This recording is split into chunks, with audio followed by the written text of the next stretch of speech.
como disciplina científico-social, para ser eficaz tiene que dialogar con las otras ciencias sociales y con otras disciplinas de pensamiento como la filosofía, la historia, y también debe dialogar con los avances en ciencias naturales.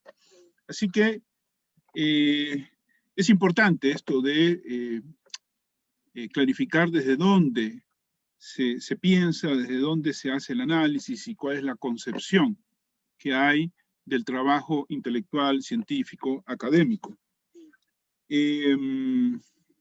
Esta actividad organizada por los compañeros se denomina Individuo y Sociedad, Fundamentos Epistémicos del Proceso Educativo.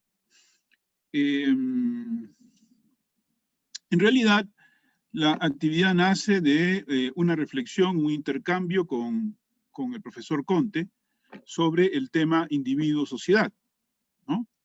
Y el problema epistemológico, ontoepistemológico vinculado al tema individuo-sociedad. Para efectos de esta presentación, bueno, hice un esfuerzo de conectar el tema individuo-sociedad, que es el tema central, ¿no? De hecho, por ejemplo, los compañeros y algunas compañeras también tienen un podcast que se hizo sobre el mismo tema individuo-sociedad, que sería bueno hacer circular, poner a disposición de los y las colegas y estudiantes de la universidad, porque es un instrumento didáctico mucho más acotado que lo que voy a presentar hoy y que puede ser útil para entender este problema de la relación individuo-sociedad.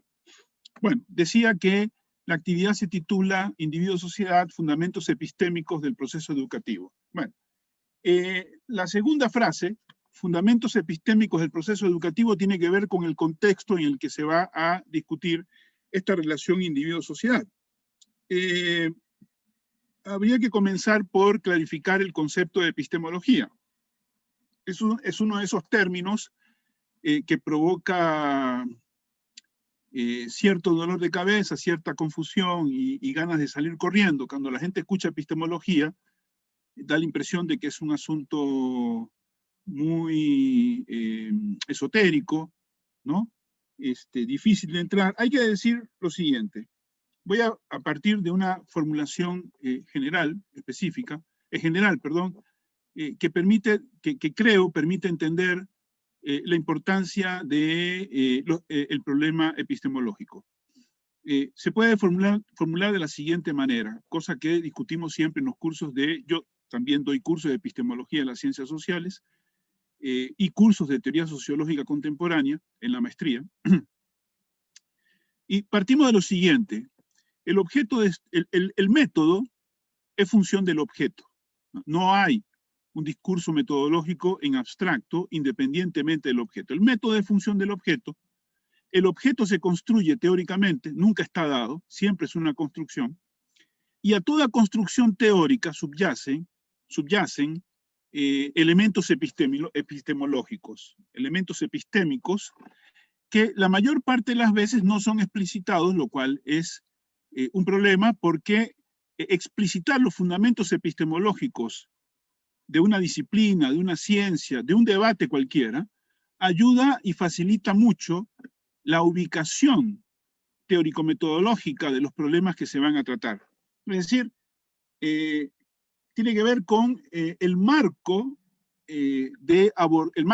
teórico-metodológico general desde el cual se abordan los problemas a investigar, o sea, la teoría sustantiva. Entonces, podríamos comenzar por decir que entendemos por epistemología, ¿no?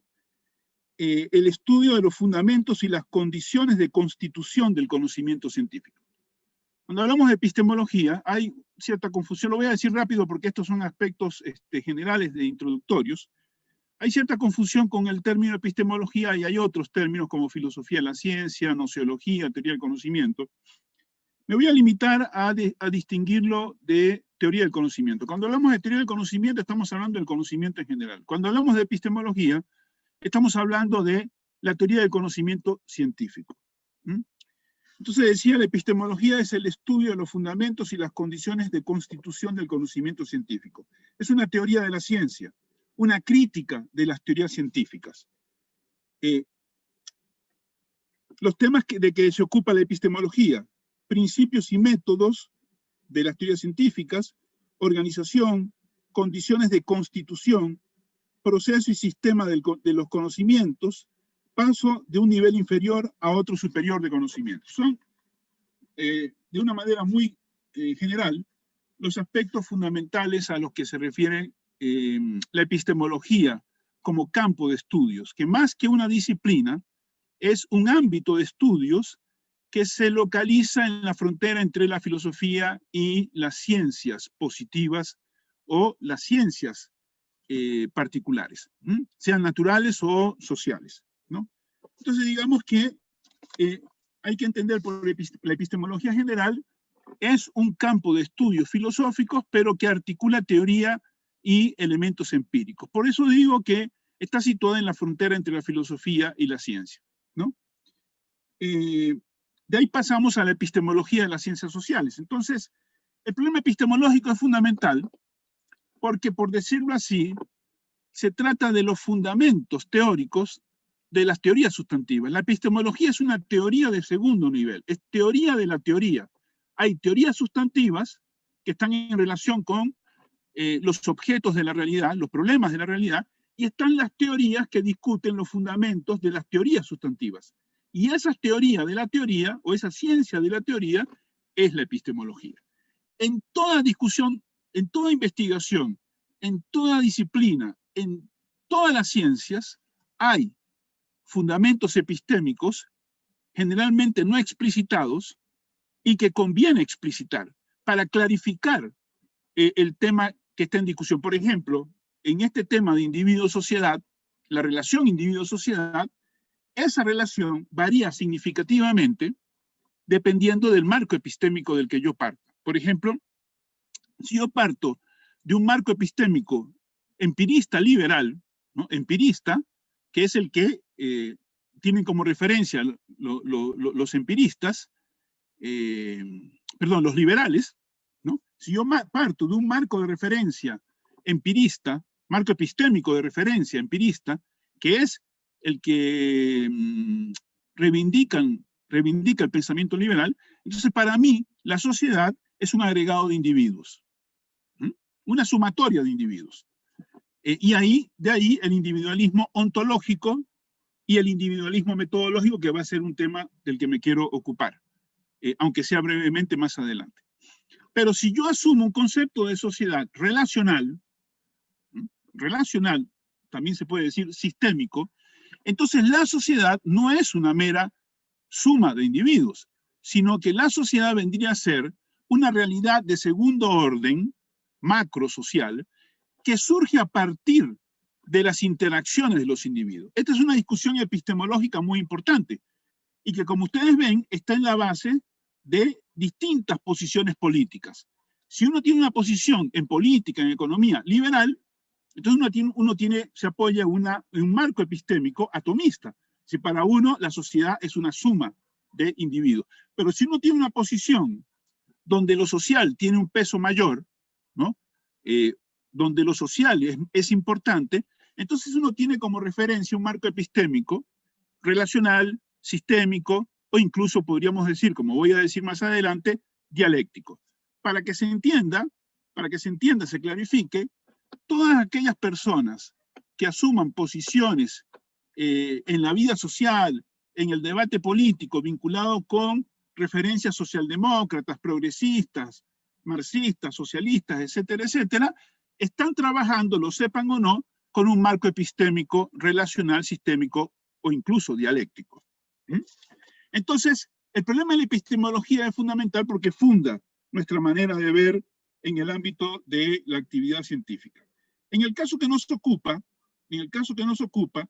diríamos que los conceptos fundamentales en una epistemología de las ciencias sociales tienen que ver con nociones como proceso y relacionalidad,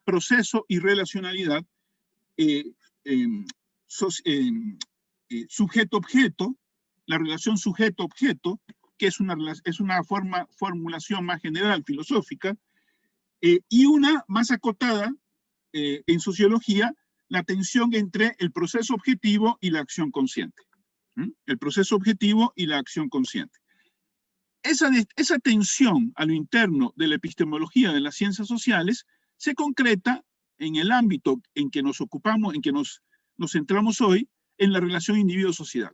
Estoy hablando de epistemología de las ciencias sociales,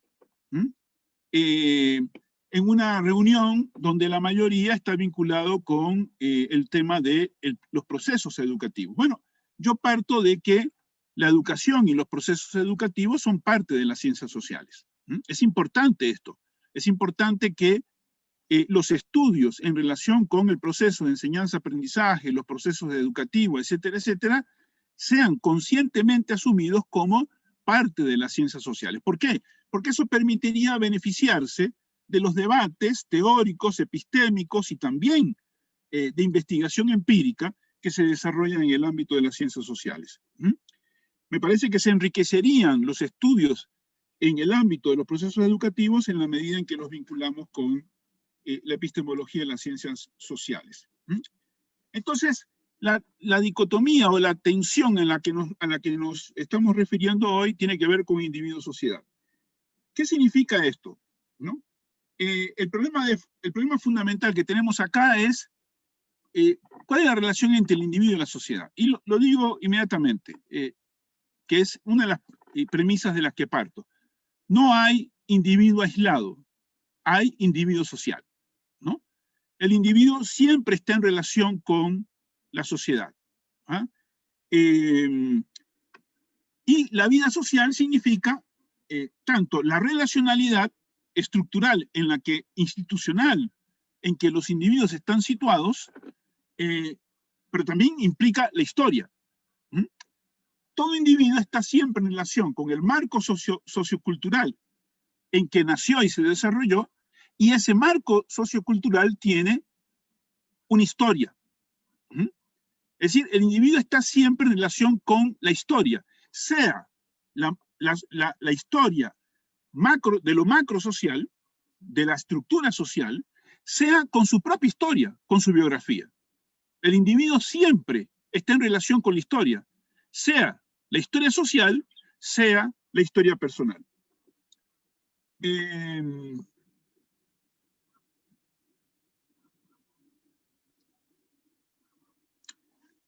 Entonces, ¿cómo se conecta esta discusión con el tema del proceso educativo? ¿No? Bueno, una primera aproximación de esta discusión con el proceso educativo tiene que ver con el tema de cómo constituye su conocimiento el individuo que aprende. ¿Cómo constituye su conocimiento, el individuo que aprende? Es un problema fundamental para poder abordar cualquier tarea pedagógica socialmente condicionada y contextuada.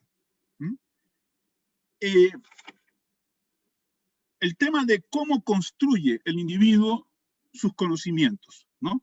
Está socialmente situado. El proceso educativo se da siempre en un contexto social. Esto implica la relación individuo-sociedad.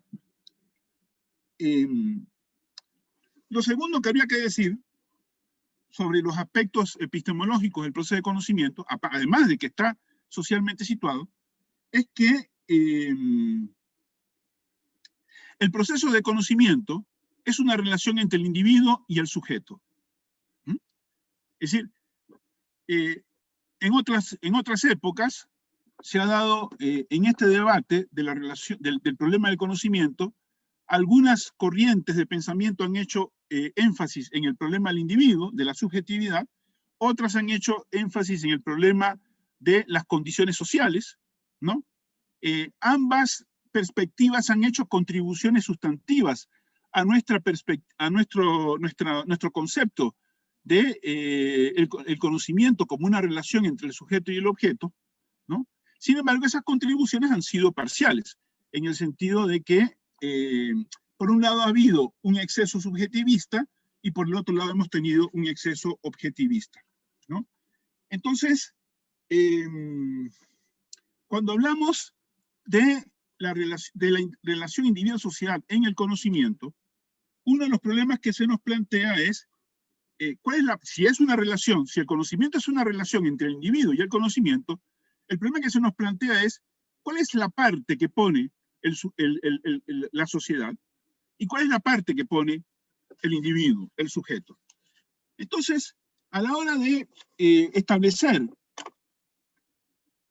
las contribuciones de estas dos partes, estoy hablando de manera bastante esquemática para facilitar, porque tenemos poco tiempo, todo esto es muy complejo en realidad, pero a la hora de establecer el conocimiento como una relación, tenemos entonces por un lado el sujeto y por el otro la sociedad. La pregunta es, ¿cuál es el aporte de cada uno? Y a la hora de establecer el aporte de cada uno, hay muchas contribuciones, es un debate enorme, donde ha habido contribuciones muy importantes. Yo quiero, por cuestiones de limitación del tiempo, seleccionar hoy básicamente el aporte de un psicólogo social muy importante del siglo XX,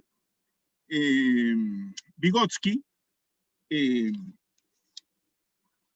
aporte de Vygotsky, Vygotsky es reconocido internacionalmente, soviético, psicólogo social soviético de mediados del siglo XX, es internacionalmente reconocido como uno de los aportes más importantes al estudio del desarrollo de la inteligencia, ¿no? Una contribución fundamental para responder la pregunta cómo desarrolla el individuo sus conocimientos y su conciencia acerca de su percepción del mundo. Entonces Vygotsky introduce lo social en la formación del psiquismo.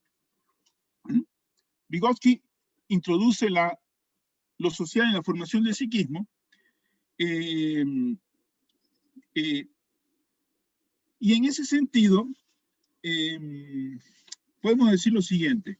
Dice Vygotsky, todo sistema cognitivo tiene una interioridad, una especificidad, autonomía relativa, pero está bajo condiciones de contorno de sistema social que hace posible la elaboración de los procesos cognitivos, ¿no?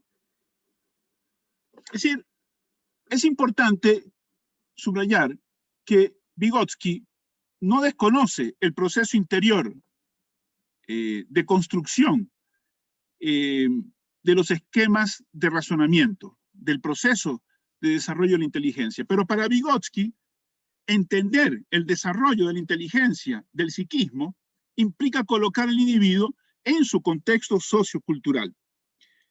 Y entonces plantea el problema de las condiciones sociales, el marco ideológico cultural, los códigos normativos y los conflictos con los que el individuo está en relación y que contribuyen a formar su percepción y su conocimiento del mundo. Vygotsky plantea que la psicología plantea una propuesta de psicología histórico-cultural en la cual una idea fundamental es el desarrollo de los seres humanos únicamente puede explicarse en términos de interacción social. El desarrollo consiste en la interiorización de instrumentos culturales presentes en el grupo humano en el que nacemos. La comunidad nos transmite productos culturales a través de la interacción social. Entonces, de manera grosso modo, este es el planteamiento fundamental y el aporte de Vygotsky, que, repito, hoy es reconocido internacionalmente como un aporte decisivo en el desarrollo de los estudios acerca de el desarrollo de la inteligencia en los sujetos jóvenes. Los sujetos jóvenes y que tiene que ver con cómo construyen los individuos su conocimiento acerca del mundo. Por supuesto que el problema que se plantea a partir de Vygotsky y el lugar hasta donde Vygotsky llega es, ok, muy bien, el individuo está socioculturalmente situado y tiene que apropiarse, incorporar la herencia cultural de su comunidad, ¿no?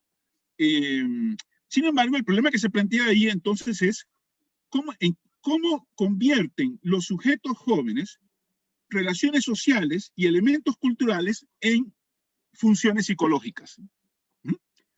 ¿Cómo hace el individuo, el sujeto joven, para transformar esos factores socioculturales en funciones psicológicas o en lo que podríamos llamar el desarrollo de la inteligencia? Porque, a ver, estamos hablando de los seres humanos, ¿no?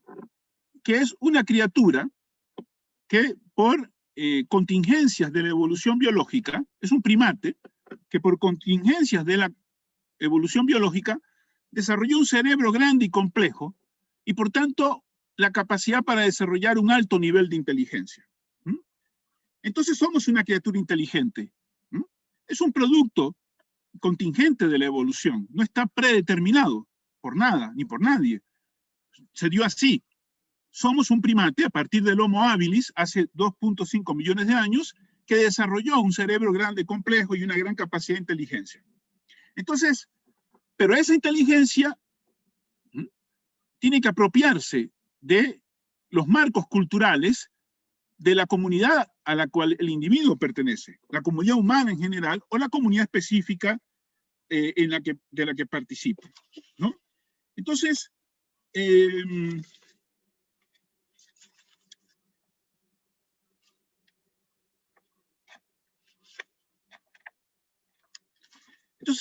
cuando nos preguntamos sobre el proceso del individuo, la parte que pone el individuo, estamos discutiendo en la relación individuo-sociedad en relación con el proceso de conocimiento, la parte que pone la sociedad, ya vimos el aporte de Vygotsky, ahora la parte del individuo.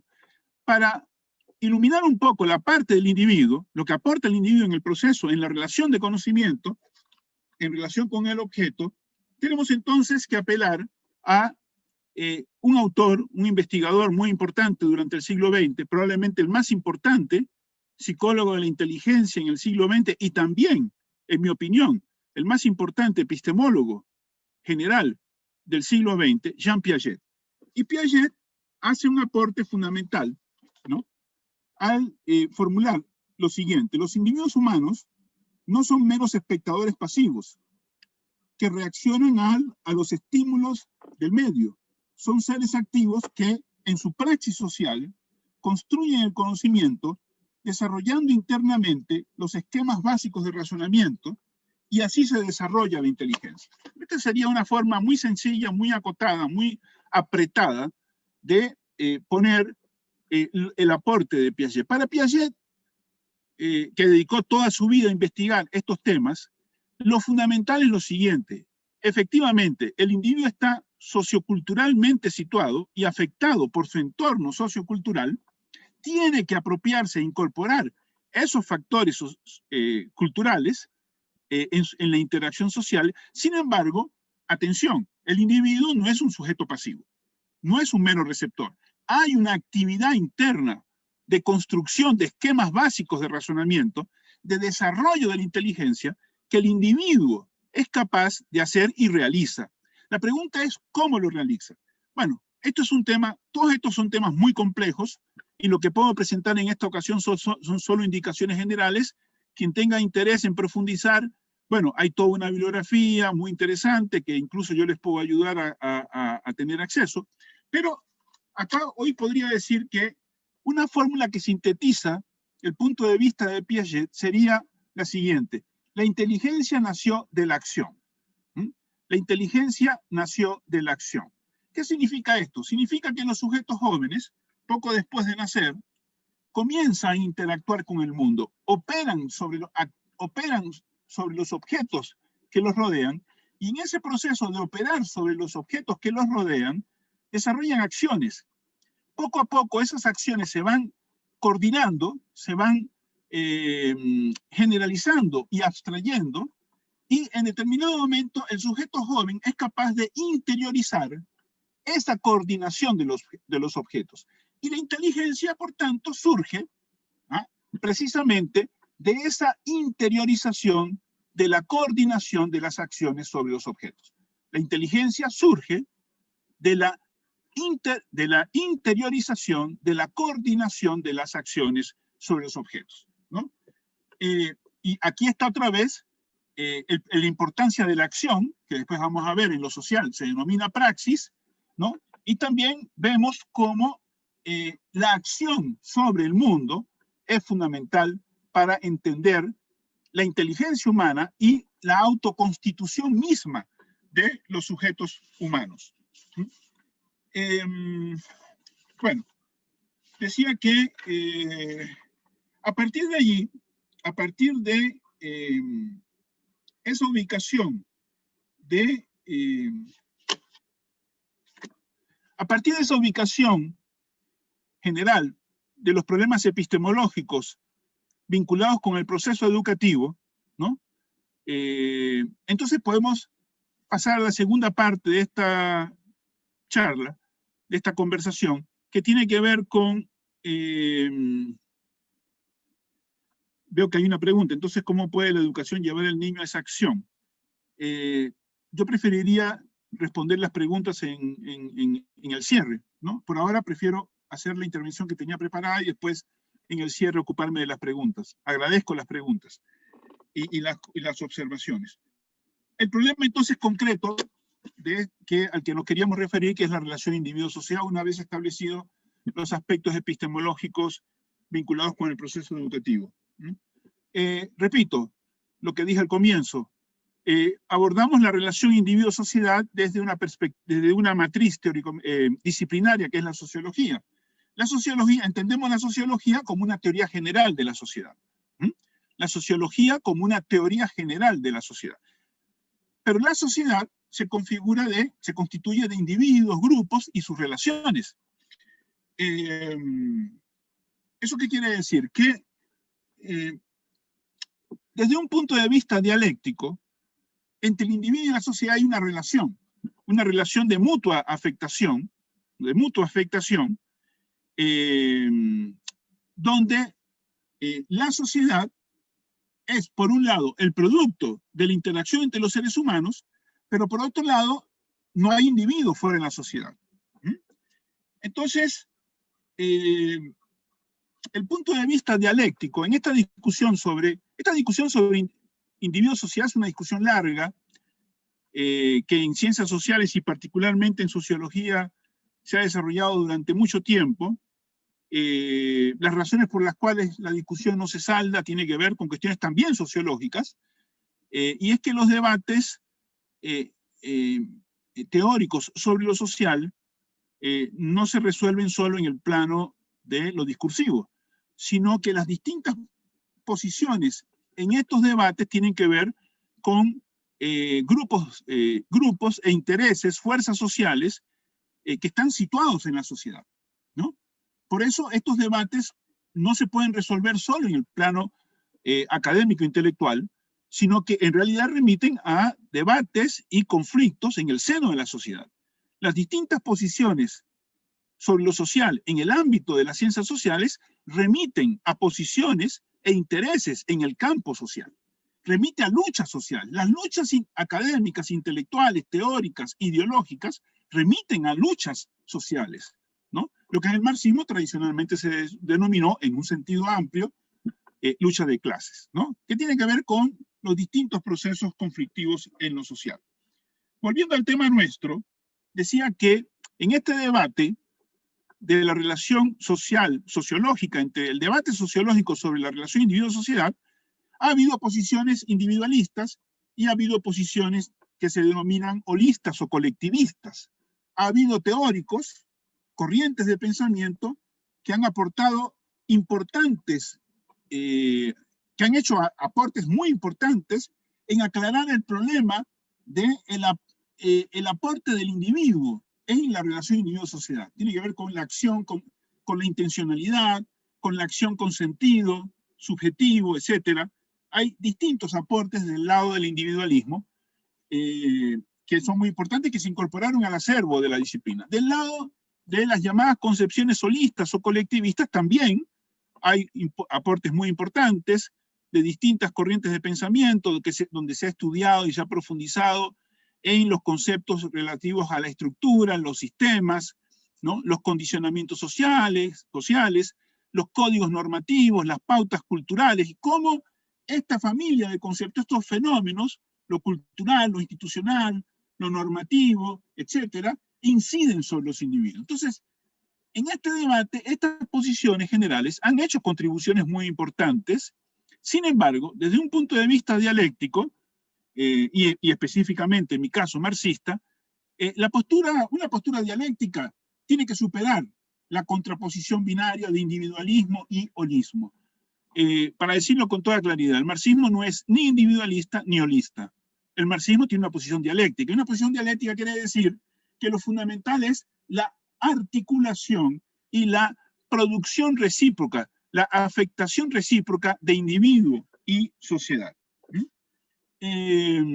Repito, no hay individuo fuera de la sociedad, ¿no? Y por otra parte, la sociedad es el producto históricamente desplegado de las interacciones entre los individuos, ¿no? Así que la respuesta al dilema individuo-sociedad, la tensión, es una respuesta dialéctica que permite entender la afectación recíproca. Ya después espero tener tiempo brevemente para explicar un poco más eso. Esta discusión es una discusión que aparece en el ámbito académico intelectual desde que comenzamos a pensar. Ya todos nosotros, todas nosotras hemos visto sabemos cómo Aristóteles planteaba, el gran Aristóteles decía, la cuestión de que el ser humano es un zoon politikon, un animal social, ¿no? Bueno, Marx, tomando esa frase de Aristóteles, decía, Aristóteles tiene razón, el ser humano no es, pero el ser humano no es solo un animal social, sino que solo en el marco de la sociedad, puede desarrollar una identidad personal. Eso dice Marx. Es decir, Marx va un paso más allá de Aristóteles. Dice, no es solo que los seres humanos somos animales sociales, es que solo en el marco de la sociedad podemos desarrollar una identidad personal, ¿no? Y a esa discusión vienen otros aportes, como por ejemplo, un teórico en sociología muy importante, George Herbert Mead, el fundador de lo que después se denominó interaccionismo simbólico. El interaccionismo simbólico de G.H. Mead es muy importante porque hizo una contribución decisiva en un ámbito específico de la teoría y la investigación sociológica, que es el problema del self, ¿no? Del yo, ¿no? ¿A qué se refiere? ¿Cómo surge el yo? ¿Cómo surge la identidad personal? Y G.H. Mead plantea una cuestión muy interesante, estudia el tema de cómo el yo se desarrolla a partir del nosotros en su relación con los otros, ¿no? El yo surge en el espejo del otro, el yo surge en relación con el otro, pero ese otro puede ser un otro inmediato o un otro generalizado. El otro inmediato son las relaciones interpersonales, afectivamente cargadas, ¿no? Inmediatamente personales, y el otro generalizado, digamos, que es el contexto sociocultural, ¿no? Para mí era muy importante el contexto sociocultural. El individuo, dice, desarrolla un yo, un self, interactuando con nosotros, pero interactuando con nosotros en el marco sociocultural, y específicamente interactuando con nosotros mediados por sistemas simbólicos. Por eso se llama interaccionismo simbólico. Entonces, desarrollamos un yo interactuando con nosotros a través de mediaciones simbólicas. Y en ese proceso va surgiendo una identidad personal. Es importante tomar en cuenta que para Mead, Mead no es un individualista metodológico, porque Mead parte de que el código simbólico es anterior al individuo. Y el código simbólico más importante, que es el lenguaje, es anterior al individuo. Cuando nosotros nacemos, los códigos simbólicos y el código lingüístico ya está, y más bien tenemos que aprender ese código lingüístico simbólico para poder comunicarnos y, por tanto, desarrollar una identidad personal, un self, en el marco de la interacción, ¿no? Otra contribución importante rápidamente sería la de Freud, ¿no? Para Freud, bueno, cada uno de nosotros tiene una idea general, más o menos correcta, sobre cuál es el planteamiento fundamental de Freud, pero es conocida la teoría acerca del desarrollo de la personalidad de Freud, donde el yo surge a partir de las tensiones, de la interacción conflictiva entre el ello, que es lo pulsional, el deseo, hablando de manera muy gruesa, ¿no? Lo pulsional, en tensión con las convenciones sociales, que sería el superyo. En esa tensión entre lo pulsional, ¿no? Que viene de adentro, del psiquismo, y las convenciones sociales que el individuo encuentra cuando nace y se desarrolla, en esa tensión aparece el yo, ¿no? Como resultado de una negociación, ¿no?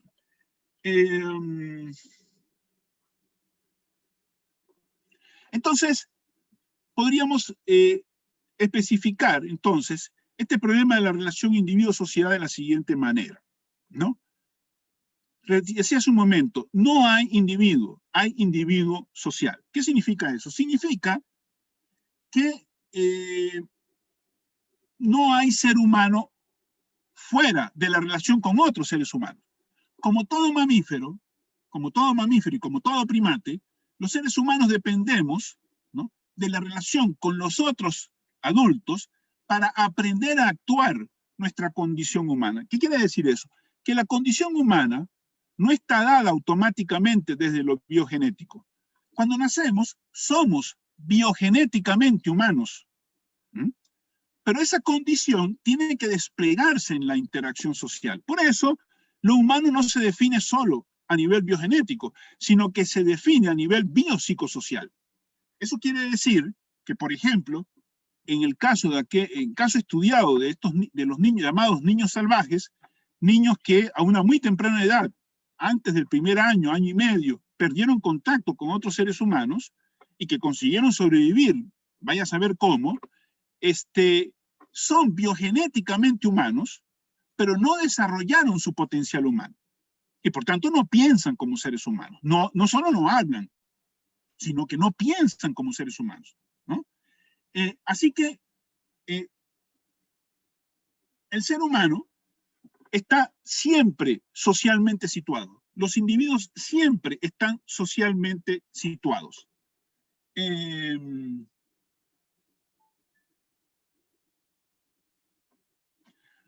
Los seres humanos siempre están socialmente situados, lo cual significa que siempre están colocados en una situación en el marco de patrones, de pautas culturales. Sí, Goldman, dime. No, más bien, Roberto, si quieres ir haciendo un cierre para generar más bien los espacios de preguntas, hacer un diálogo con la gente acá. Unos cuantos minutos para ir redondeando. Entonces decía, siempre está en el marco de pautas culturales, siempre la acción está institucionalizada, está en el marco de códigos normativos, y todo eso está mediado por el proceso de socialización, ¿no? Tan pronto como un individuo nace, ella o él, pasa a estar bajo la influencia de códigos normativos, bajo condiciones institucionales, y todo eso lleva a un proceso de normalización. El proceso de socialización es un proceso muy importante porque coloca a los individuos en relación con su herencia cultural, humana y específica, local.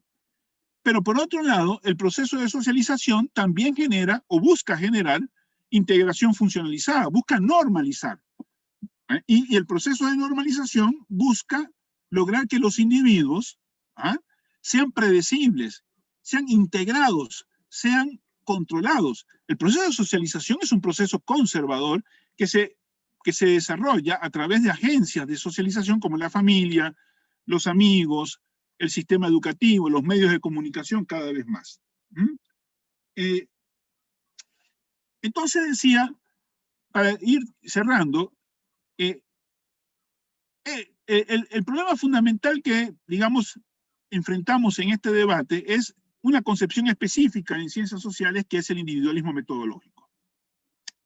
Al comienzo hablé de que hay dos posiciones fundamentales, grosso modo, en sociología en este debate. Por un lado el individualismo, por otro lado el holismo, el colectivismo.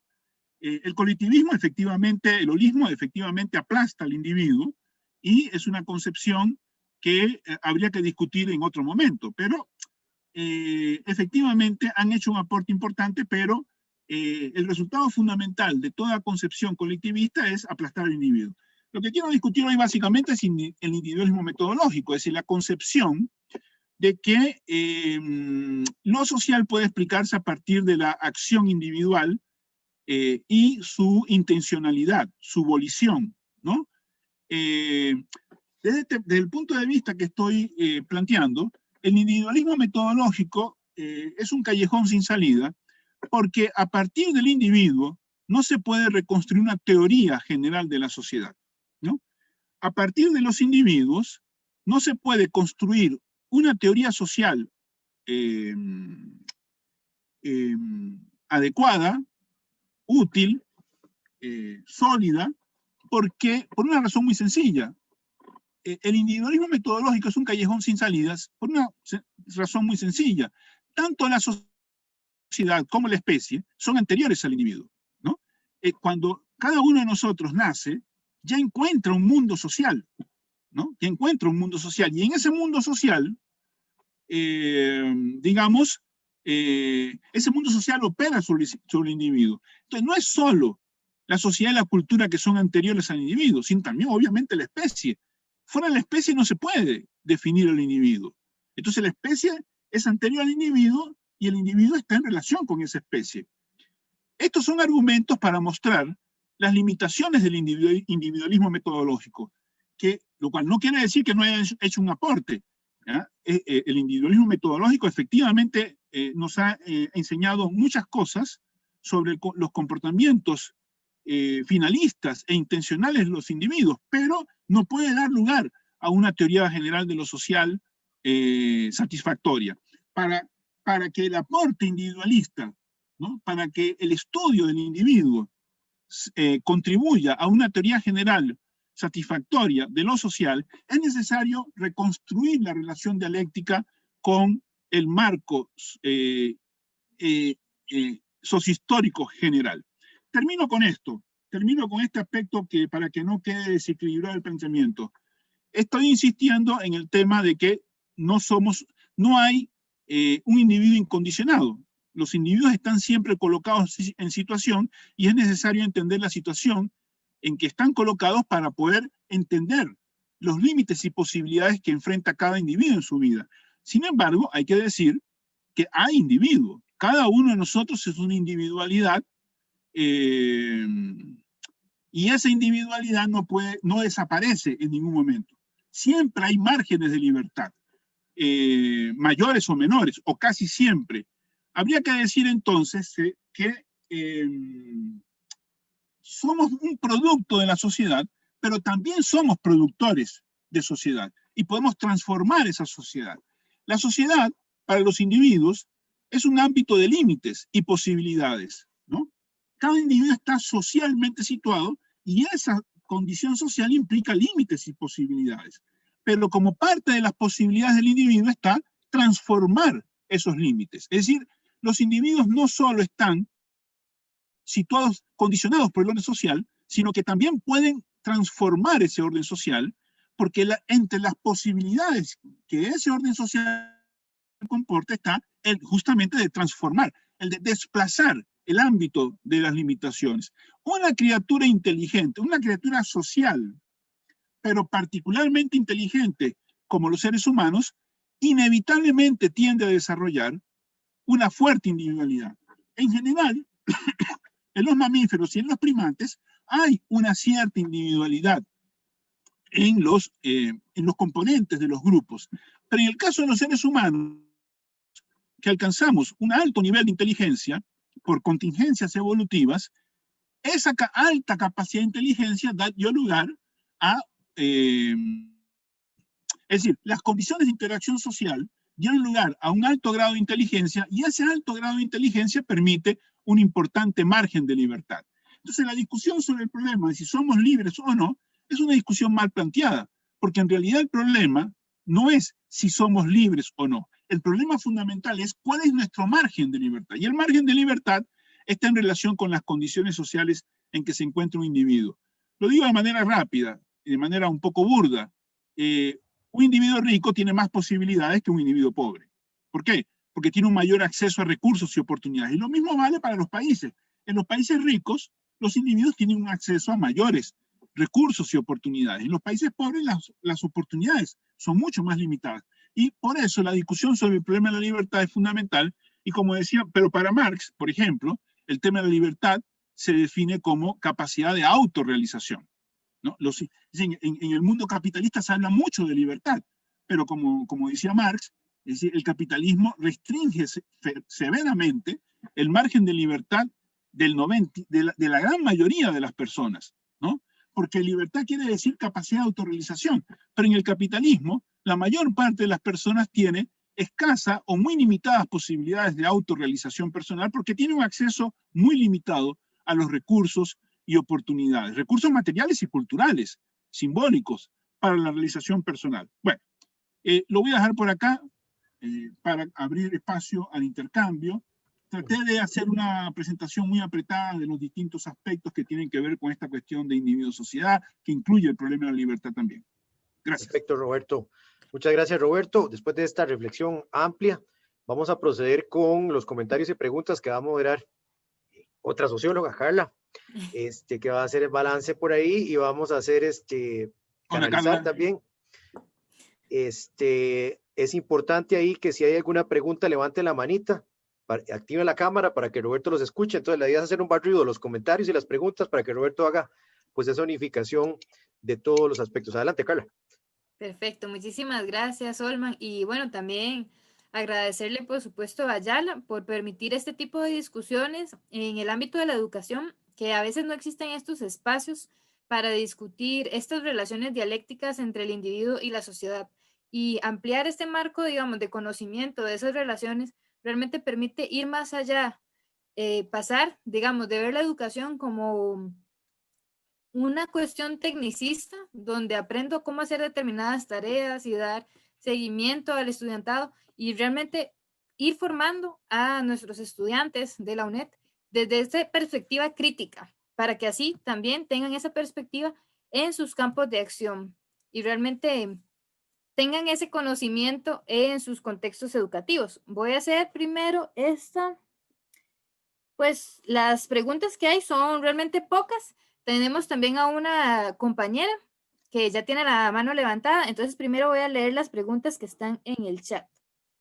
Bueno, la primera pregunta es de la compañera Iris, que dice: buenas tardes, me encantaría que explicaran cómo puede la educación llevar al niño a esa acción. ¿Qué debemos fortalecer? Esto es de parte de la compañera Iris. Y también hay una intervención de María Rivas que dice: ¿qué tipo de respuesta se puede identificar en esta relación dialéctica de mutua afectación entre individuo y sociedad en un contexto educativo y social cargado de constante incertidumbre en donde los niños y jóvenes están de por sí en constante cambio y las personas responsables se contextualizan en escenarios semejantes? Esas serían las dos preguntas que están en el chat y después de esto le damos, de su respuesta, le damos la palabra a Margarita Vázquez, que quiere hacer una intervención.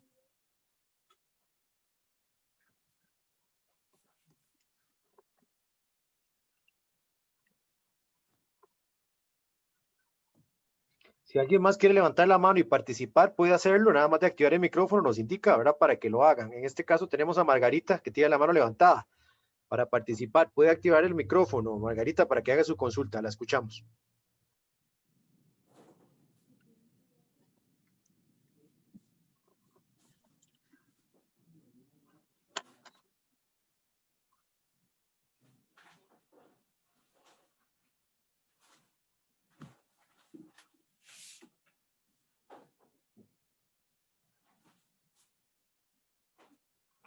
No, adelante, Roberto. Entonces, yo creo que si hay otra participación ya la escuchamos. Adelante con las respuestas a las preguntas generadas.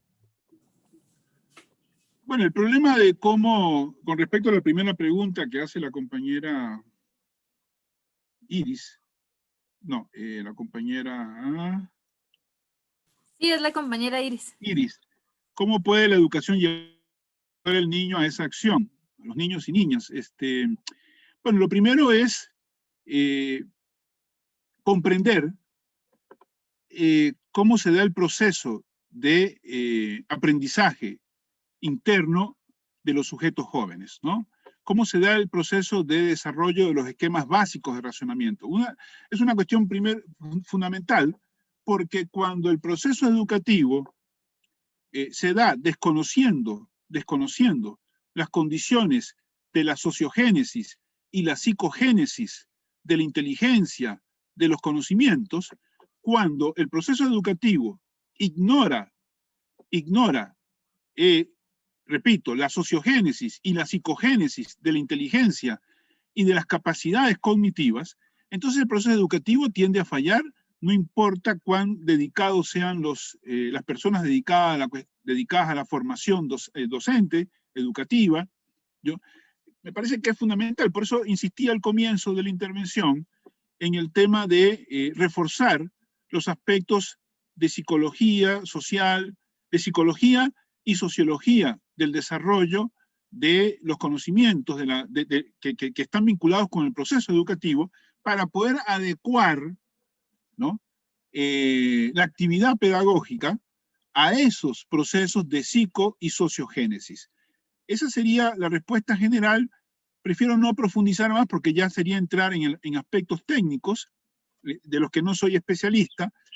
Mi intención básicamente es mostrar que, concretamente, en la formación de las personas que estudian educación debe tener un peso importante autores como Piaget y como Vygotsky, entre otros, que hicieron una contribución fundamental para ilustrar cómo se desarrolla el psiquismo, cómo se desarrolla la inteligencia, tanto desde el lado de los factores socioculturales como del lado de la actividad inconsciente, el llamado inconsciente cognitivo, que Piaget estudió y desplegó, digamos, en todas sus posibilidades. Es muy importante entender cómo funcionan los sujetos jóvenes para no imponerles de manera esquemática formas de aprendizaje y contenidos para los que no están preparados o que incluso se quedan por detrás de sus capacidades, ¿no? Yo soy sociólogo y en ese sentido tengo una identificación fuerte con la perspectiva de Vygotsky, pero también tengo un gran aprecio por la contribución de Piaget. Me parece que la contribución de Piaget es fundamental, ¿no? Hizo todo este asunto de iluminar el desarrollo de los esquemas básicos de razonamiento en las personas jóvenes hasta la adolescencia, me parece una contribución decisiva y sobre la cual construyó todo un marco de una epistemología, ¿no? Una epistemología genética, como la denominó Piaget, que tenía que ver básicamente con el tema muy interesante desde el punto de vista del proceso educativo y de las cuestiones pedagógicas, que es, como define Piaget la epistemología, que es el estudio del paso de formas inferiores hacia formas superiores de conocimiento, ¿no? Ver cómo se constituye el conocimiento, cómo acceden los individuos a niveles superiores de conocimiento. O sea, una cosa que resulta extraordinaria cuando vemos en la escuela, ¿no?, cómo, o en las etapas preescolares, cómo los sujetos jóvenes, las niñas y los niños, van desarrollando una capacidad creciente para incorporar contenidos y métodos reflexivos cada vez más elaborados, Y eso no viene solo de afuera, no es solo, los sujetos jóvenes no son continentes en los que depositamos contenidos, sino que son sujetos activos que construyen esquemas básicos de razonamiento que son, como dice Piaget, esquemas de asimilación, todo conocimiento nuevo supone esquemas de asimilación, ¿no? Un niño o niña no puede aprender a contar, un niño o niña no puede aprender álgebra o geometría analítica, o no puede aprender nada si primero no desarrolla esquemas de asimilación y que acto seguido acomodan los nuevos conocimientos a las adquisiciones anteriores. Yo les recomiendo en ese sentido, entre otros autores, profundizar en el estudio de Vygotsky y de Piaget, ¿no? En cuanto a la segunda pregunta que se formuló, dice, ¿qué tipo de respuesta se puede identificar en esta relación dialéctica de mutua afectación entre individuo y sociedad en un contexto educativo y social cargado de constante incertidumbre, en donde los niños y niñas jóvenes están de por sí en constante cambio y las personas responsables se contextualizan en escenarios semejantes. Bueno, la palabra clave, aunque suene un poco esotérica, es dialéctica, es entender que tanto los adultos especialistas como los sujetos jóvenes, las personas jóvenes, están constantemente en un proceso cambiante, están sujetos a tensiones sociales. Decía en algún momento al principio que parte del marco cultural en el que las personas jóvenes desarrollan sus conocimientos y su inteligencia son los conflictos sociales, ¿no? Son los conflictos sociales que en general están presentes, y más aún en la época en que vivimos, donde enfrentamos cuestiones como recortes presupuestarios, procesos de mercantilización de la educación, ataques a la educación superior pública. Es muy importante, entonces, que evidentemente el personal docente está sometido a, tanto en primaria, secundaria, como en el nivel universitario, están sometidos a estas tensiones, que es importante que en la medida adecuada a las condiciones se puedan discutir con los jóvenes, con las personas jóvenes, para que esto también sea parte de su formación, ¿no? Yo creo, en pocas palabras, una cuestión que es muy importante es que desde la más temprana edad, ¿no? Desde la más temprana edad, desde el más temprano periodo preescolar, el contenido pedagógico y didáctico del proceso educativo debería insistir en una cuestión que es fundamental, en dos conceptos que son fundamentales: el carácter relacional del mundo en el que vivimos, tanto natural como social, y el carácter histórico de ese mundo natural y social.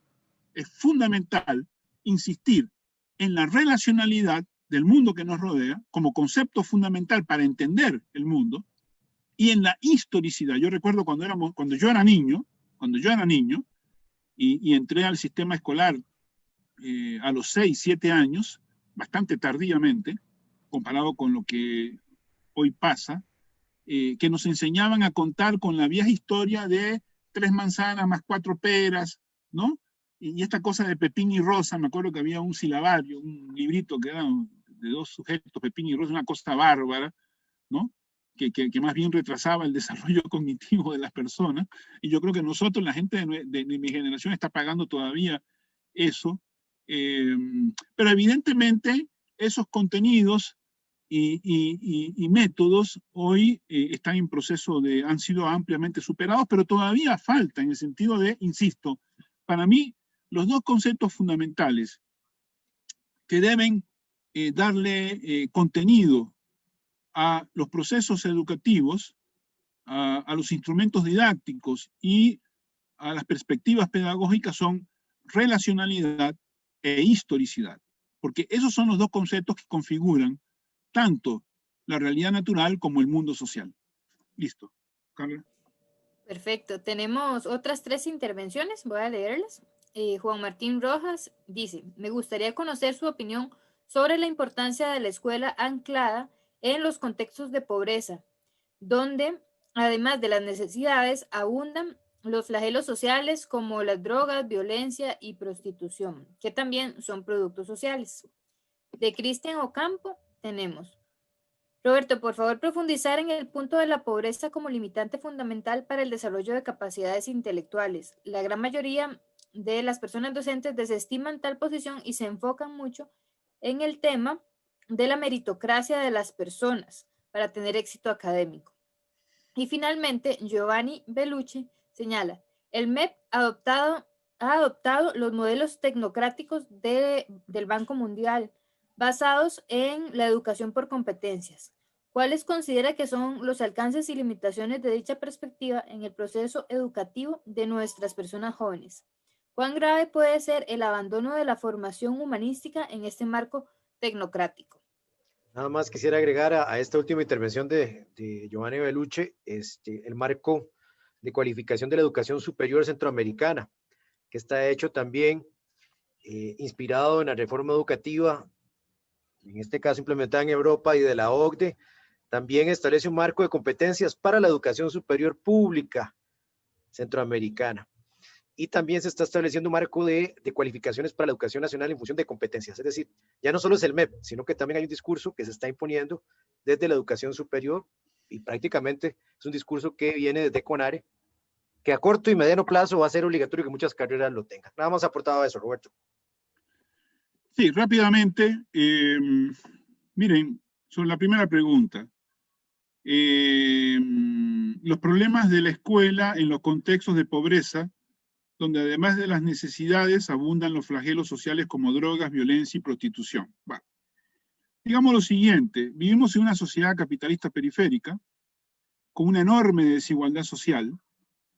Bueno, ya sabemos que Costa Rica hoy día ostenta la lamentable condición de ser una de las 10 sociedades más desiguales del mundo. Eso se traduce en un nivel de gran pobreza material y cultural que no solo se limita a ese 25-30% de la población que hoy está en situación de pobreza, 30% de la población, ojo, cuidado, porque cuando se dice que 26% de las familias, estamos hablando de 30% de la población, porque las familias pobres tienen un mayor promedio de integrantes. A comienzos de año, y durante muchos años, el país ha tenido durante mucho tiempo 20-21% de pobreza en hogares, que significaba 24-25% de la población. Con la pandemia hemos llegado, el último dato que yo vi, hemos llegado al 30% de pobreza de la población. Y a eso hay que agregarle lo que en lenguaje técnico se denomina población vulnerable, que es algo así como semipobres, ¿no?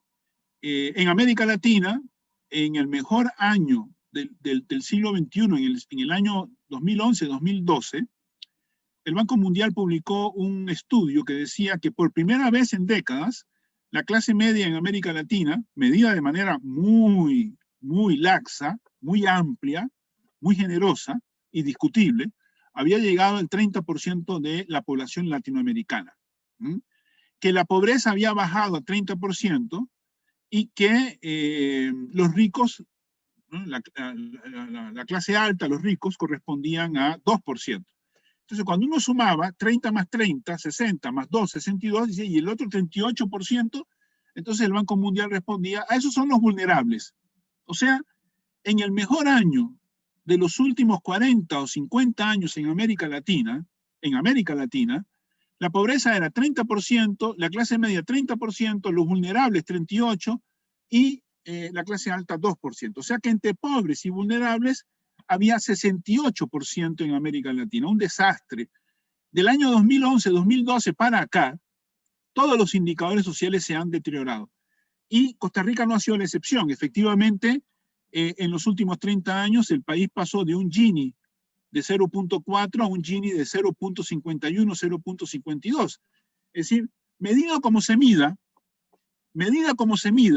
en este país, la desigualdad ha aumentado considerablemente en los últimos 30 años y se ha agudizado en los últimos tiempos. Eso plantea serios problemas para el proceso educativo, porque hay que decirlo directamente. La pobreza erosiona las capacidades cognitivas de los individuos. No hay manera de colorearlo, ni de maquillarlo, ni de enmascararlo. La pobreza conspira contra la capacidad de individuos perfectamente capaces e inteligentes de desarrollar sus capacidades intelectuales y sus capacidades humanas. La pobreza limita las posibilidades de realización personal y también el desarrollo de las capacidades intelectuales. ¿Qué podemos hacer desde el sistema educativo? Y por supuesto todas las lacras vinculadas con el mundo de la pobreza, los que el compañero menciona, ¿no? Las drogas, la violencia, la prostitución, ¿no? El racismo, etcétera, etcétera, la discriminación xenofóbica, la discriminación étnico-racial y cultural, todos esos elementos, obviamente la homofobia y la misoginia, todas esas lacras limitan el desarrollo de las personas. Entonces, la respuesta, ¿qué podemos hacer? Se desdobla en dos niveles. Uno es el nivel específicamente educativo, donde el personal, los trabajadores de la educación, tienen que lidiar con esa realidad y tratar de hacer su mejor esfuerzo para tratar de que las personas en esta situación de pobreza o de marginalidad social,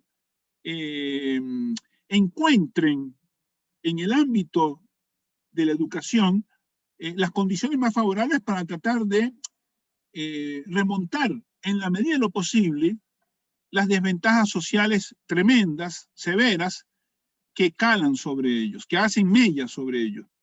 Pero digámoslo, la capacidad de los docentes para remontar estas desventajas sociales y estas condiciones discriminantes es limitada. La realidad, Juan Martín, la realidad es que la actividad nuestra como docentes tiene que desplegarse tanto en el plano de la actividad educativa como en el plano de la actividad social. Es decir, esta situación no va a cambiar solo, no podemos cambiar la situación de los niños y niñas de los barrios de trabajadores de clase media baja o directamente de barrios urbano-periféricos, no la podemos cambiar solo por dentro del sistema educativo. La realidad es que hay que cambiar la sociedad, hay que cambiar las condiciones sociales en que hay que acabar con este nivel de desigualdad social, hay que acabar con la pobreza, y para eso hay que introducir transformaciones importantes en la sociedad en que vivimos, tanto en Costa Rica como a nivel latinoamericano e internacional. Así que la respuesta no es solo en el plano educativo, es una respuesta que desborda lo educativo y se proyecta sobre la cuestión política. Por lo pronto, habría que decir que hay una urgente necesidad en este país de cambiar la política económica, porque la política económica neoliberal profundiza todo, es responsable de esta situación y la profundiza aún más. En el camino en que vamos, las políticas neoliberales van a transformar en este país, están centroamericanizando este país o panameñizando este país en el sentido de una profunda desigualdad y una reestratificación social en beneficio del 1 o 2 o en el mejor de los casos el 5% de la población, y eso no es justificable, porque estamos condenando el futuro de los niños y niñas de este país. La segunda pregunta, la de Cristian, profundizar en el punto de la pobreza como limitante fundamental para el desarrollo de las capacidades intelectuales. Bueno, creo que ya dije algo sobre eso. La pobreza limita el desarrollo de las capacidades intelectuales. Yo creo que la educación tendría que ser, incorporar, bueno, como ya sabemos, lluevo sobre mojado cuando digo que en los barrios urbanos populares la educación debe no solo responder a las necesidades de formación, sino que también tiene que apoyar en el terreno de la nutrición, en el terreno de la inteligencia emocional, de la capacidad de interacción de los niños y niñas, tiene que combatir prejuicios también, que son limitantes y autolimitantes. Yo creo que nosotros tenemos una función no solo de transmitir contenidos y ayudar a aprender, ¿no? Enseñar a aprender, ejercitar el pensamiento crítico de nuestros estudiantes, sino que también hay que enfrentar las carencias. El pensamiento crítico no es solo interrogarse sobre el mundo en el que vivimos, sino también cuestionar su fundamento, ¿no? Pero en el aspecto específico del proceso educativo, yo creo que habría que hacer el esfuerzo máximo posible por entregar a los niños y niñas herramientas y ejemplos de pensamiento crítico. Por eso decía que es importante insistir en los conceptos de relacionalidad e historicidad. Noten que esto parece muy abstracto, pero no lo es. No lo es. Lo más revolucionario que uno puede hacer con una persona joven es impedir que vea el mundo de una manera estática, ¿no? y desconectada. El mundo no son cosas, el mundo son relaciones. Las cosas están relacionadas. Es más, las cosas solo son en el marco de las relaciones. Igual que los seres humanos. Así como decía que no hay individuo aislado, sino individuo social, vale para todo el resto del mundo. Lograr que los niños y niñas aprendan a ver el mundo de manera relacional y a verlo en su perspectiva histórica cambiante, que los niños y niñas aprendan que nosotros construimos el mundo, que nosotros hacemos el mundo, ¿no? Que cada uno tiene derecho a sus creencias, qué sé yo, religiosas, culturales, tradicionales, pero más allá de todo eso, hay que decir que nosotros hacemos este mundo, que el mundo en el que vivimos es obra de los seres humanos, y como es obra nuestra, que el mundo en el que vivimos es una herencia de las generaciones pasadas, pero así como el mundo en el que vivimos fue una herencia de las generaciones pasadas, la pregunta es, ¿qué vamos a hacer con esa herencia? ¿No? Hay una frase de Sartre genial que dice, ser humano es ver qué podemos hacer con lo que otros han hecho de nosotros. Es una paráfrasis, la frase no es exactamente así, pero dice, ¿qué es ser humano? ¿Qué es ser libre? Dice Sartre, ver qué podemos hacer con lo que otros han hecho de nosotros. Es una frase muy ingeniosa porque articula el problema del condicionamiento social heredado de las generaciones pasadas con nuestra capacidad para transformar esa herencia. Y esa es una idea importante en la que deberían, es decir, los niños y niñas pueden aprender muchos contenidos sobre, qué sé yo, estudios sociales, matemáticas, el lenguaje castellano, etcétera, sobre muchas cosas, artística, pero sobre todo tienen que aprender a pensar, ¿no? Y este es el problema de la epistemología, entregar a los niños y niñas herramientas para pensar el mundo que le permitan desarrollar una imagen acerca de ese mundo, natural o social, que es un mundo cambiante, complejo, relacional, que nosotros podemos conocer y que podemos transformar, tanto el mundo natural y sobre todo el mundo social. Yo creo que esta es la idea fundamental y que es importante transmitir más allá de las dificultades que las condiciones sociales le imponen a los niños y niñas. Me ocupo del último problema que planteó el profesor Beluche y que reforzó Olman, pero creo que Margarita quería decir algo. Margarita. Vamos a activarle el audio a Margarita. Margarita, la escuchamos.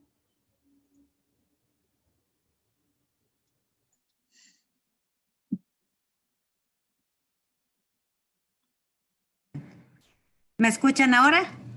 Sí. Bien. Sí, toda esta reflexión me ha traído a profundizar un poco más en las bases, en los fundamentos del enfoque de la educación para la comprensión.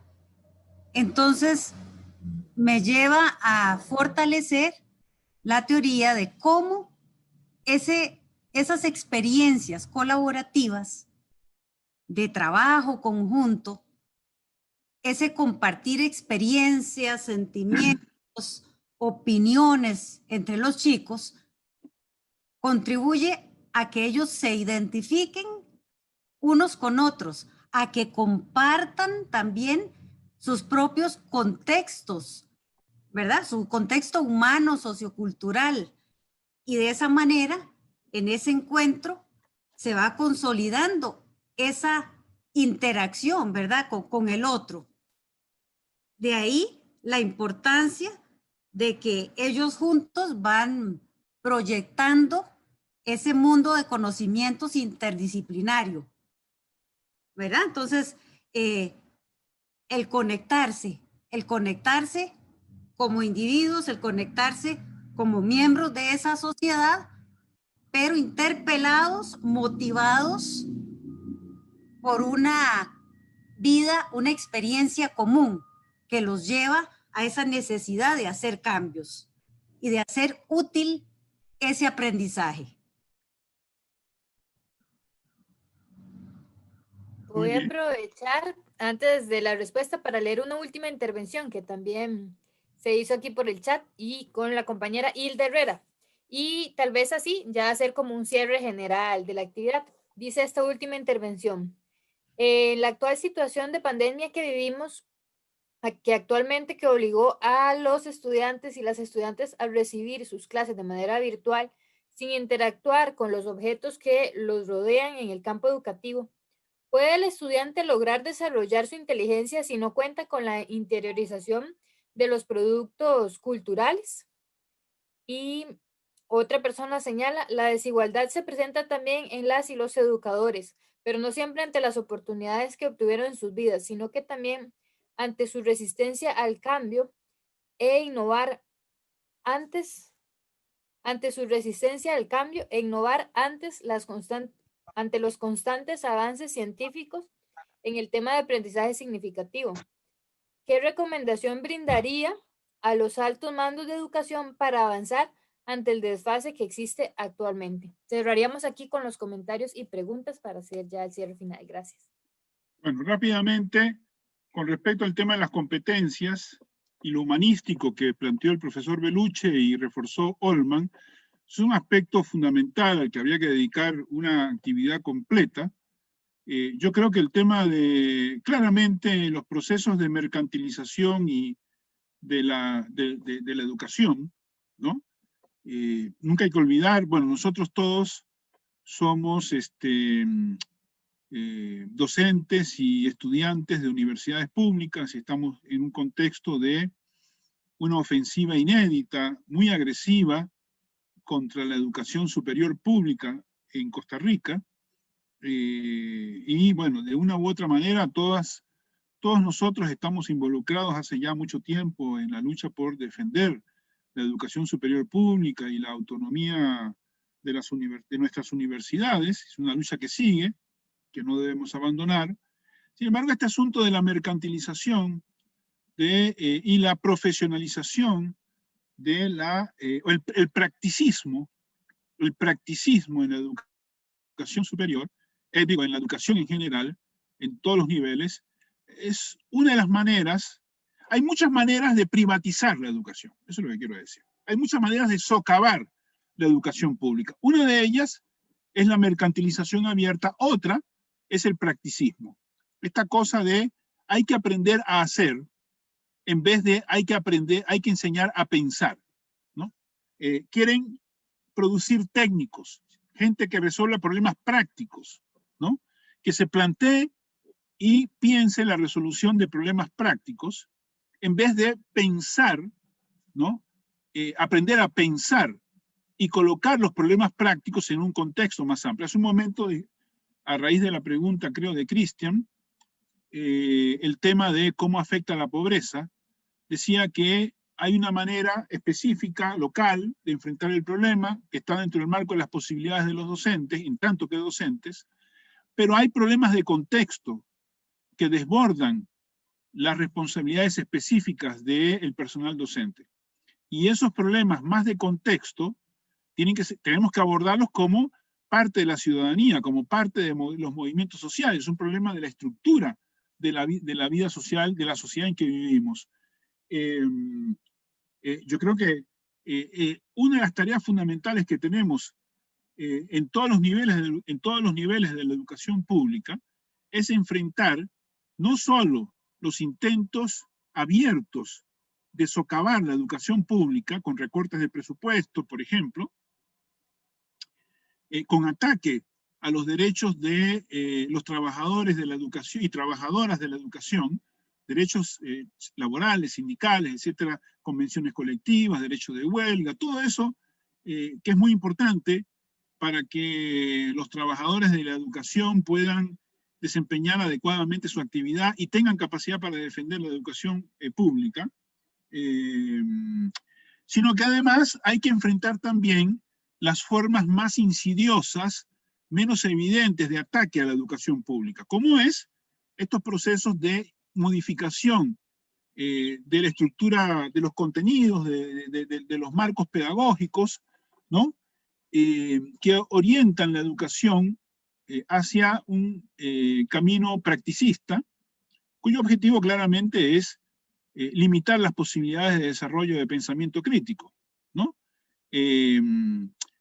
Enseñar a nuestros estudiantes a pensar críticamente sobre el mundo en el que viven, Y en ese terreno, ¿no?, de promover el pensamiento crítico en las distintas direcciones en que se puede enfocar el pensamiento crítico, tanto hacia adentro de la educación como hacia afuera, en el ámbito social más amplio, la formación humanística cumple un papel fundamental. La formación humanística cumple un papel fundamental.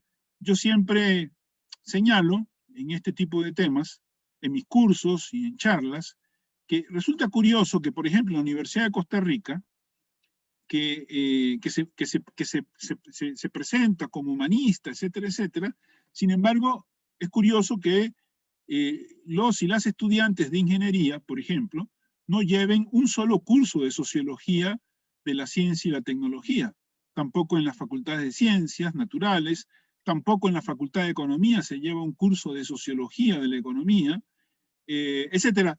Es decir, ¿cómo vamos a formar profesionales con un fuerte sentido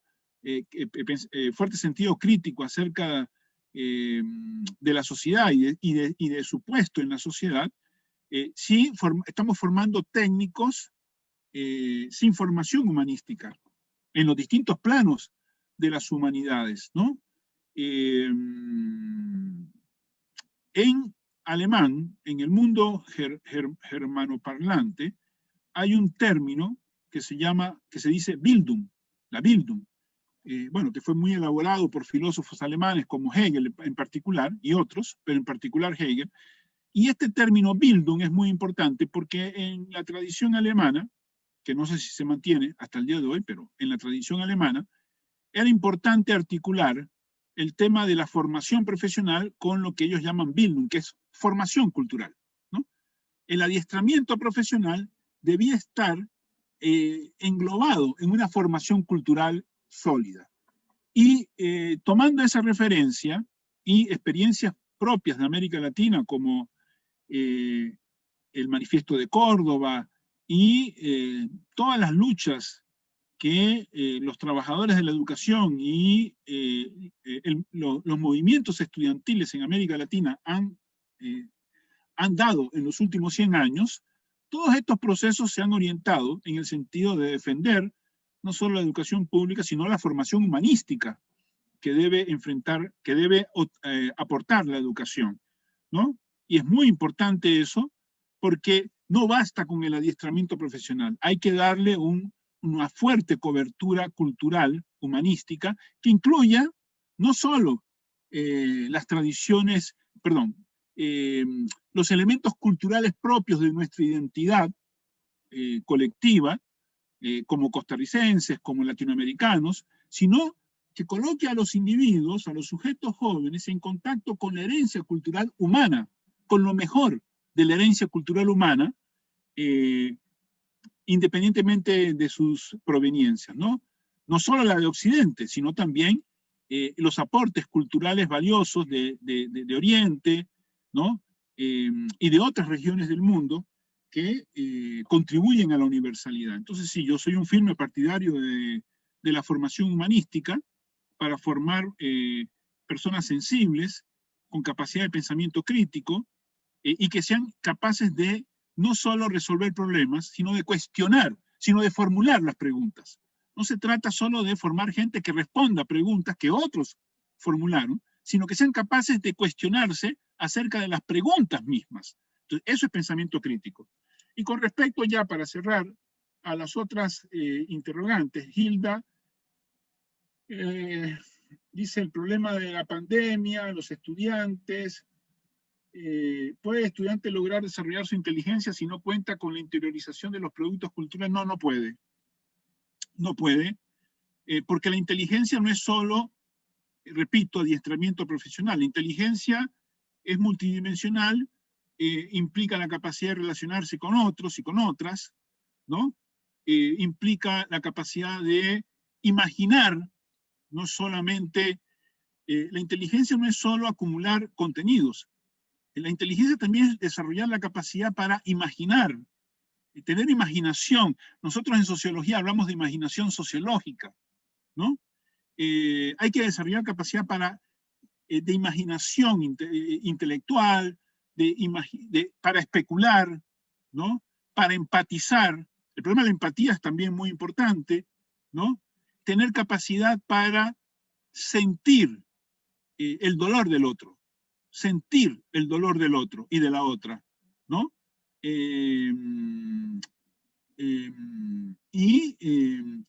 Cuando vemos una película, por ejemplo, está por ahí rondando en uno de estos sistemas de streaming, una película que se llama Marshall, que es sobre el primer abogado negro que llegó a ser miembro de la Corte Suprema de Estados Unidos, un señor de apellido Marshall, y la historia personal de él, que es una especie de microcosmos de la historia de la población negra afroamericana en Estados Unidos. Es una historia muy interesante que sería importante que nuestros niños y niñas vieran, ¿no? Vieran este tipo de películas, y así como hay películas, muchas hechas en Costa Rica o en América Latina, que muestren la suerte y la situación de los pueblos oprimidos, de los sectores que padecen discriminación. Es muy importante porque les permite desarrollar sensibilidad y empatía con respecto a aquellos grupos que padecen limitaciones producto de prejuicios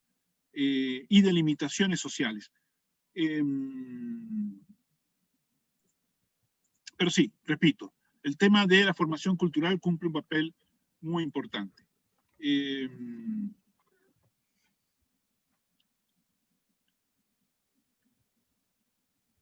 Sí, bueno, la resistencia al cambio entre los docentes, bueno, nosotros somos parte del problema, ¿no? La resistencia al cambio de los docentes es algo que se puede ver en cualquier nivel del sistema educativo, desde la primaria hasta la universidad,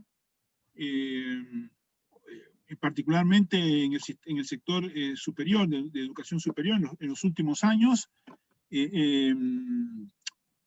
Los profesores, el personal docente se ha replegado en la intimidad, se ha retirado de los procesos sociales, algo que ha sido muy criticado y que tiene que ser criticado, ¿no? Entonces, este es un problema que podemos observar en todos los niveles y en particular entre los profesores de las universidades, el hecho de que los docentes universitarios hayan tenido una floja, por decirlo más, participación en los últimos procesos, en los últimos años, en la lucha contra el plan fiscal y contra las afectaciones a la educación pública en general. Pero bueno, en fin, es parte de los temas que quedan para debatir, que no se pueden resolver todos en una sola charla, y listo. Me quedo por acá porque creo que ya... Ok, Roberto, más bien agradecerte, Roberto, por las reflexiones. Se nos generan otras temáticas para que podamos seguir en ese diálogo, ¿verdad? Yo creo que la cocina que nos llamamos, bueno, la educación es una práctica, pero es una práctica de transformación social, política, y a fin de cuentas los educadores son sujetos políticos y no podemos dejar de perder eso, y esa reflexión que hacía sobre el papel histórico que han jugado los educadores en América Latina y en este país. Muchas luchas en este país fueron producto de los educadores.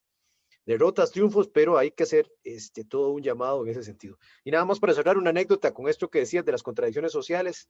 En la zona sur de nuestro país, los chicos no tienen conectividad en muchos espacios. Iba a entregar el cuaderno a la escuela y la docente iba a recogerlo, después se lo calificaba y volvía a entregárselo a la escuela. Esa es la dinámica educativa que estamos viendo y es la profunda contradicción que vive nuestro país. Muy agradecido, Roberto, de parte de la Cátedra de Educación para el Desarrollo de la carrera de Administración Educativa, y ojalá que podamos seguir en contacto con este espacio.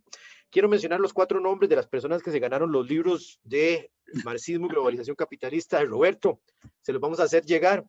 Idania Marín, Iris Quesada, Soncireda Aguilar y Esteban Sánchez Salazar. La tómbola ahí, los números en la lista cuando llenaron la inscripción. Se van a comunicar con ustedes para que les llegue el libro al centro universitario, o si quieren pasar a recogerlo aquí a la universidad, el libro de Roberto Ayala, Marxismo y Globalización Capitalista. Roberto, bien, gracias. Qué gran noticia, excelente. Gracias, Alma, qué emoción. Y me encantó la presentación y las imágenes que puso. Ahí yo puse que me encantaría una explicación de las imágenes. Las imágenes son autoría de Olman o de Cristian, uno de los dos. Sí, ahí la imagen recortando y la pregunta que hacías, bueno, la educadora. Los chicos con máscara y la maestra como recortando las ideas. Me remite así muy simbólicamente a, bueno, yo soy media rockera, a la canción de Pink Floyd, El Muro. Correcto. La imagen es exactamente es una imagen del muro. Sí. Exactamente, todos con máscara. Y la otra, pues... Esa es mi pieza favorita. Entonces ese es el... Qué dicha, Iris. Y la otra imagen, por supuesto, está referenciando un poco a esa educación que estandariza y que impide más bien generar esa autodeterminación y libertad importante de los chicos y chicas. Todo me encantó, pero esa parte me capturó. Muy agradecido, Roberto. Saludo fraternal. Quiero agradecerles la iniciativa, haberme invitado, a Cristian, a Olman, a Carla, a Jorge Conte y a todas y todos los que sacaron el tiempo para participar. Va a quedar el link, el enlace, para que otras personas que no podían estar lo puedan ver. Y les agradezco la oportunidad porque en realidad las notas que he ido elaborando y que sobre la base de la cual preparé esta intervención, tengo muchas más cosas, espero transformarlo en un artículo y después poder compartirlo con ustedes, un artículo más, ¿no? Este problema de individuo-sociedad es muy importante, entender la relación individuo-sociedad, para después que cada especialista, es un tema epistemológico general, pero la gracia está en que cada especialista aplique o enfoque este problema individuo-sociedad en su propio campo. Y el campo de la educación es uno donde las tensiones y los problemas de la relación individuo-sociedad puede ayudar mucho a clarificar una cantidad de problemas técnicos y prácticos, y yo espero haber hecho una contribución en ese sentido, positiva en ese sentido. Muchas gracias, buenas noches. Saludos, Roberto, y gracias a todas las personas que se mantuvieron, aportaron y seguimos en la discusión y en la reflexión.